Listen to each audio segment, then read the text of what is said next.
Hi friends, ಹೇಗಿದ್ದೀರಾ? ಎಲ್ಲರೂ ಚೆನ್ನಾಗಿದ್ದೀರಾ ಅಂತ ಅನ್ಕೋತೀನಿ. Welcome to my YouTube channel. ಬನ್ನಿ ಇವತ್ತಿನ ಕಥೆನ ಶುರು ಮಾಡೋಣ. ಗಡಿನಾಡಿನ ಹುಡುಗನ ಕನಸು, ಐಐಟಿಗೆ ಹಾದಿ. ಗಡಿಹಳ್ಳಿಯಿಂದ ನೇರವಾಗಿ ಭಾರತದ ಅಗ್ರ ವಿಶ್ವವಿದ್ಯಾಲಯಕ್ಕೆ. ಇದು ಕನಸು ಅಲ್ಲ, ಸತ್ಯ.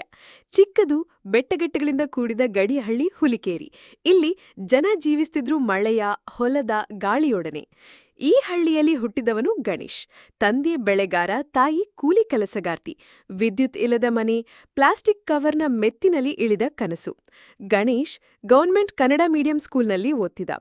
ಬೆಳಿಗ್ಗೆ 5ಕ್ಕೆ ಎದ್ದು ಹತ್ತಿರದ ಬೆಟ್ಟ ಏರಿ ಸೂರ್ಯೋದಯ ನೋಡುತ್ತಾ ಪಾಠ ಹೇಳಿಕೊಡೋದು ಅವನ ರೂಟೀನ್. ಶಾಲೆಗೆ 4 ಕಿಲೋಮೀಟರ್ ನಡೆಕೊಂಡು ಹೋಗ್ತಿದ್ದ. ಪುಸ್ತಕಗಳ ಬದಲು ಅವನ ಕೈಯಲ್ಲಿತ್ತು ಯೂಸ್ಡ್ ಪೇಪರ್ ಜೆರಾಕ್ಸ್ ನೋಟ್ಸ್. ಒಂದು ದಿನ ಊರಿಗೆ ಬಂದ NGO ಅಂಕಲ್ ಅವನು ಕೇಳಿದ್ರು, ನೀನ್ ಇಷ್ಟೊಂದು ಚೆನ್ನಾಗಿ ಉತ್ತರ ಕೊಡ್ತೀಯಾ? ಯಾವ ಶಾಲೆಗೆ ಹೋಗ್ತೀಯಾ? ಗಣೇಶ್, ನಮ್ಮ ಗೌರ್ಮೆಂಟ್ ಸ್ಕೂಲ್ ಸರ್. ಅವರು ಅಚ್ಚರಿಯಿಂದ ನೋಡಿದ್ರು. ನೀನು IIT ಯೋಗ್ಯ. ಅವರು ಊರಿಗೆ JEE coaching notes, online videos, guidance ಕೊಡುವುದನ್ನು ಶುರು ಮಾಡಿದ್ರು. ರಾತ್ರಿ ವಿದ್ಯುತ್ ಇರದಾಗ ಬೆಂಕಿಯ ಕೆಳಗೆ ಕುಳಿತು ಓದ್ತಿದ್ದ. ಬರೋಬ್ಬರಿ 2 ವರ್ಷ ಪೂರ್ತಿ ಒತ್ತಡದ, ದುಡಿಮೆಯ, ತ್ಯಾಗದ ಸಮಯ. ತಂದೆ NATT ಕೆಲಸ ಬಿಡದೆ ಬೆಂಬಲಿಸಿದರು. ತಾಯಿ 15 ಗಂಟೆ ಕೆಲಸ ಮಾಡಿ ಮಗನಿಗಾಗಿ ಏರ್ಫೋನ್ ಕೊಟ್ಟಳು. ಗಣೇಶ್ ಒಂದೇ ಕನಸು, IIT ಖಡಗಪುರ. ಫಲಿತಾಂಶದ ದಿನ ರಾತ್ರಿ 12 ಗಂಟೆಗೆ ಮೊಬೈಲ್ನಲ್ಲಿ ಇಂಟರ್ನೆಟ್ ತರುತ್ತದೆ. ಗಾಳಿ ತಬ್ಬಿದಾಗ ಫಲಿತಾಂಶ ಲೋಡ್ ಆಯ್ತು. Scroll down, AIRR 3982.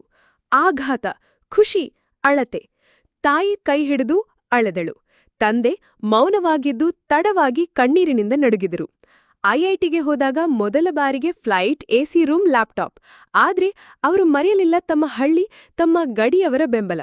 ಈಗ ಗಣೇಶ್ ಸ್ವತಃ ಹಳ್ಳಿಗೆ ಹಿಂದಿರುಗಿ JEE ಆಸ್ಪಿರೆಂಟ್ಸ್ಗೆ ಉಚಿತ ತರಬೇತಿ ಕೊಡ್ತಿದ್ದಾರೆ. ಮೆಸೇಜ್ ಅಂತ್ಯದಲ್ಲಿ, ಹೆಚ್ಚು ಸಂಪತ್ತು ಬೇಕಾದ್ರೆ ನಗರಕ್ಕೆ ಹೋಗಿ, ಆದ್ರೆ ಹೆಚ್ಚಾಗಿ ಪ್ರೇರಣೆ ಬೇಕಾದ್ರೆ ಹಳ್ಳಿಗೆ ಬನ್ನಿ. ಬಡತನ ಕನಸುಗಳನ್ನ ನಿಲ್ಲಿಸಲ್ಲ. ಬದ್ಧತೆ, ಶ್ರಮ ಮತ್ತು ದೃಢನಿಶ್ಚಯವೇ ಯಶಸ್ಸಿನ ಮೂಲ. ಹಾಯ್ ಫ್ರೆಂಡ್ಸ್, ಹೇಗಿತ್ತು ಇವತ್ತಿನ ಕಥೆ? ಈ ಕಥೆ ಇಷ್ಟ ಆದ್ರೆ ಲೈಕ್, ಶೇರ್, ಕಾಮೆಂಟ್ ಮಾಡೋದನ್ನ ಮರಿಬೇಡಿ. ನಾಳೆ ಇನ್ನೊಂದು ಹೊಸ ಕಥೆಯೊಂದಿಗೆ ನಿಮ್ಮ ಮುಂದೆ ಬರ್ತೇನೆ. ಧನ್ಯವಾದಗಳು.